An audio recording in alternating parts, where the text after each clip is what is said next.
మేడ్చల్ జిల్లా బోడుపల్లో గర్భిణి హత్య కేసులో పోలీసుల దర్యాప్తు కొనసాగుతోంది. స్వాతిని హత్య చేసిన మహేందర్ ఆమె తల కాళ్ళు చేతుల్ని మూసీలో పడేసినట్లుగా పోలీసులు చెప్పారు. దీంతో మూసీలో 10 కిలోమీటర్ల వరకు వెతికినప్పటికీ మృతురాలి శరీర భాగాలు ఒక్కటి కూడా దొరకలేదు. వరద ప్రవాహానికి శరీర భాగాలు కొట్టుకుపోయి ఉంటాయని పోలీసులు అనుమానిస్తున్నారు. మృతురాలి మొండెం ప్రస్తుతం గాంధీ మార్చురీలోనే ఉంది. ఇప్పటికే నిందితుడు మహేందర్ రెడ్డిని చెర్లపల్లి జైలుకి తరలించారు మేడిపల్లి పోలీసులు. పక్కా ప్లాన్ తో మర్డర్ చేశాడు మహేందర్. భార్యను చంపేశాక ఆమె బాడీని మాయం చేసేందుకు అత్యంత క్రూరంగా ప్రవర్తించాడు. మొండెం మినహా కాళ్ళు చేతులు తల మొత్తం ముక్కలు ముక్కలుగా నరికి ప్రతాప్ సింగారం దగ్గర మూసీలో పడేశాడు. భార్య గురించి అసలు ఎవరూ ఎంక్వైరీ చేయకూడదని మరొక స్కెచ్ కూడా వేశాడు. భార్య మిస్ అయిందని బంధువులకి కట్టుకథలు చెప్పాడు. కానీ పోలీసుల దర్యాప్తులో అసలు విషయం కాస్త బయటపడింది.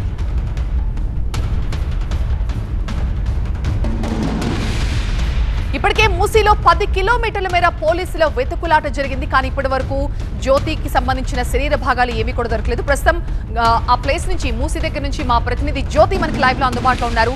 జ్యోతి, 10 కిలోమీటర్లు వెతికారు, ఏమీ దొరకలేదంటున్నారు. వరదలో కొట్టుకుపోయి ఉండొచ్చు అని కూడా అనుకుంటూ ఉన్నారు.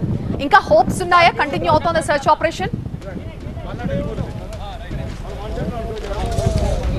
ప్రస్తుతం మాత్రం ప్రతాప సింగారం మూసీ నది దగ్గర మాత్రం అధికారుల సెర్చ్ కొనసాగుతుంది. ఒకవైపు డిఆర్ఎఫ్ హైడ్రా టీం ఇక్కడికి రావడం జరిగింది. అంతేకాకుండా మేడిపల్లికి సంబంధించినటువంటి పోలీసులు కూడా ఇక్కడికి వచ్చి ఆ సెర్చ్ని అయితే కొనసాగిస్తూ ఉన్నారు.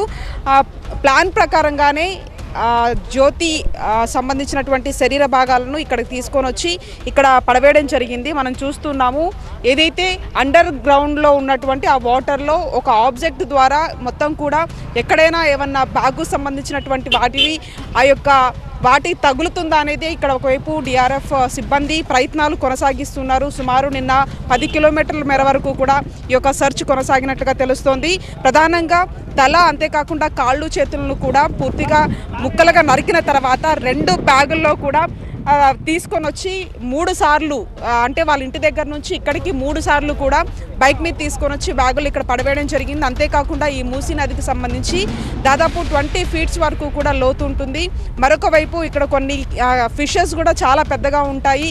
అప్పుడే తీసుకొచ్చినటువంటి బాడీ కాబట్టి అది ఈజీగా బ్యాగ్ కొట్టుకుపోయేటటువంటి అవకాశం ఉంటుంది. ఎందుకంటే ఫ్లోటింగ్ కూడా మనం చూస్తున్నాం. లేదంటే లోతుగా ఏమైనా కూరుకుపోయిందా అనే అంశాలకు సంబంధించి కూడా తెలియాల్సినటువంటి పరిస్థితిగా చెప్పుకోవచ్చు. ఒకవైపు మొండానికి సంబంధించి గాంధీ మార్చురీలో ఉంది.